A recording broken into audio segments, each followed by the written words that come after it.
these issues were brought to court, and there were a few main themes.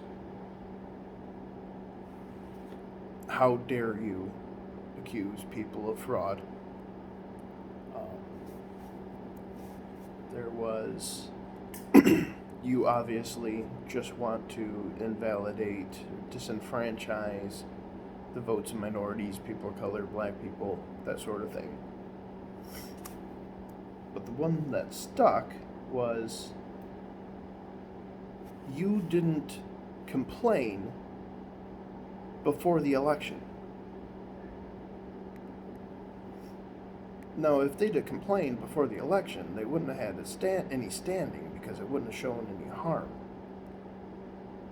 That's one thing that they could throw at them. However, it's not the Trump campaign's job to make sure that state laws are enforced. That's up to the judiciary. And when the judiciary was given the opportunity to do something about violations of the rule of law, about violations of the Constitution, about undermining an election, they said no. You should have complained beforehand.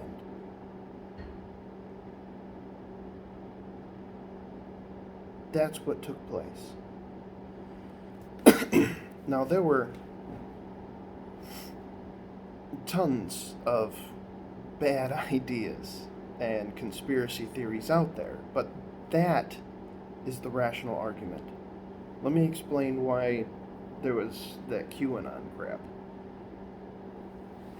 At least why I think. This is a hypothesis.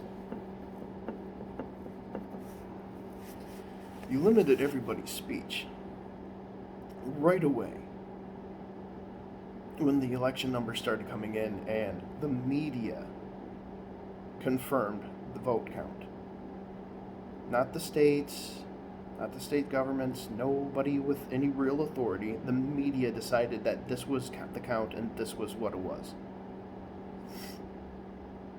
They made it verboten to question the election. This drove everybody that was questioning the election into the clutches of conspiracy theorists. When you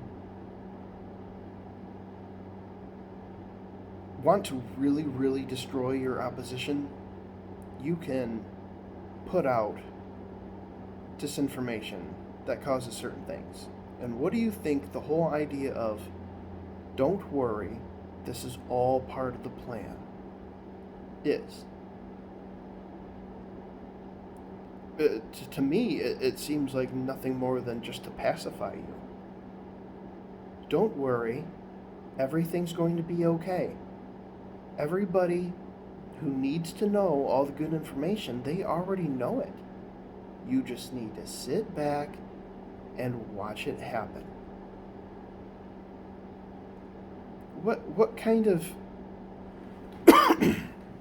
what kind of message is that? Is that a typical conspiracy theory message? Is that something you would usually see? That is some odd stuff, which makes me think that this was a PSYOP disinformation campaign. That they put all these people into these little pools and then they poison the well to discredit them and pacify them. That's just my thought. When it came to, so I feel like Trump actually did have valid cause to claim that the election was stolen, from what I explained. But I don't believe in the Kraken, and it seems to me that a lot of very intelligent people, a lot of experienced lawyers, fell victim to this QAnon crap. And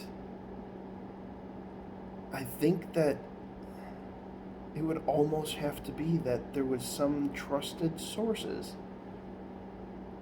that were getting disinformation and feeding it to them. And it drove them all crazy. It couldn't have been a more successful disinformation campaign. And there was no other way to counter that, to diffuse that garbage, that cesspool that was going on.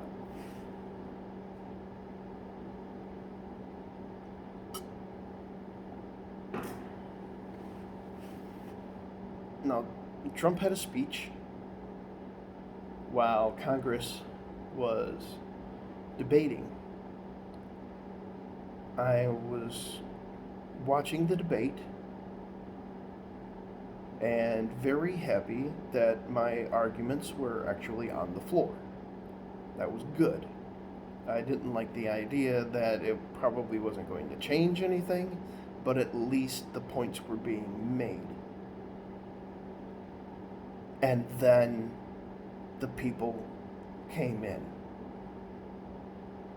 And I was pissed. Instantly pissed off. They ruined our last chance. Just destroyed it. Destroyed every opportunity to have that message heard.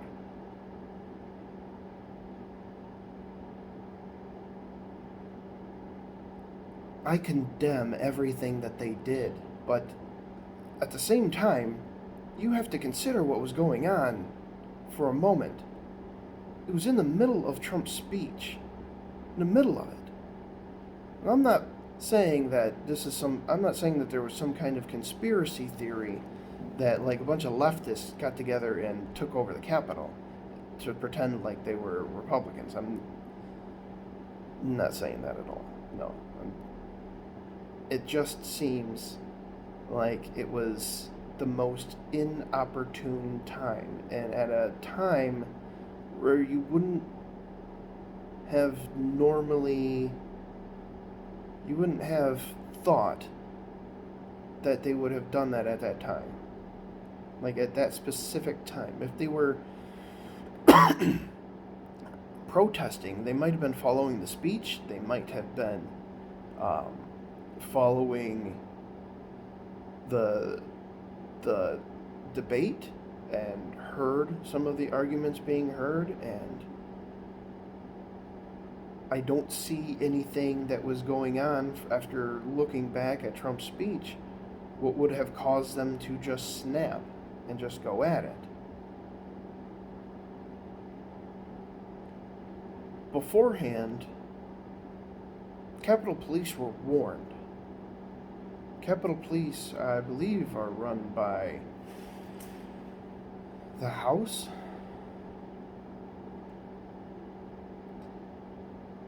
And, no. Anyway, the security of the Capitol is run by the House. Why wasn't there more security there? Where was the security?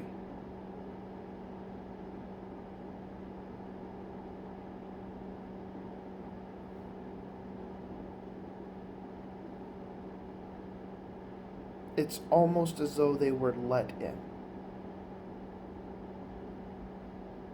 And at just the right time. To disrupt everything. And suddenly, the people that had been screaming and preaching revolution since the 60s, that have been burning down American cities all summer, that had been fomenting violence and hatred against the state, against the country, calling it a white supremacist, Nazi, fascist patriarchy.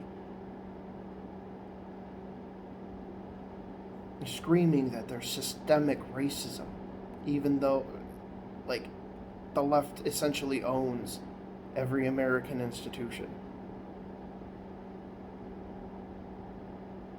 Now, these people turn around and scream insurrection. after claiming that it would be fascist to send troops in to stop riots, to stop people from destroying other people's property, to actually uphold the law,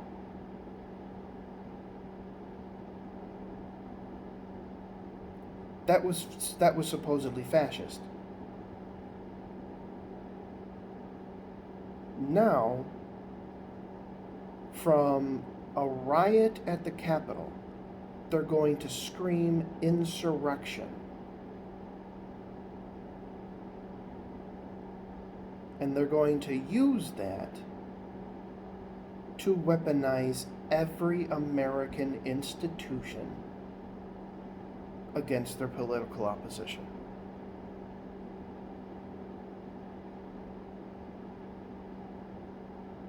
That's where we are.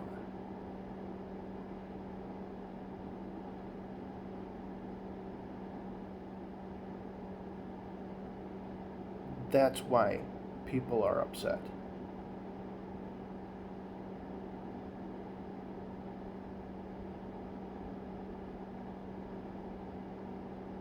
That's how people like me feel.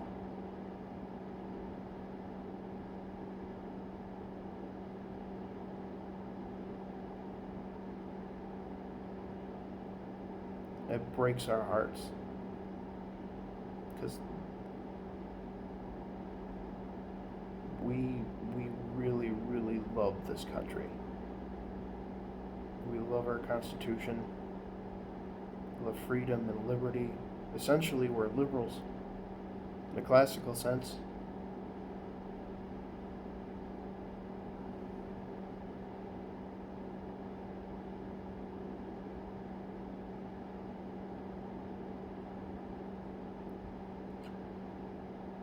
So,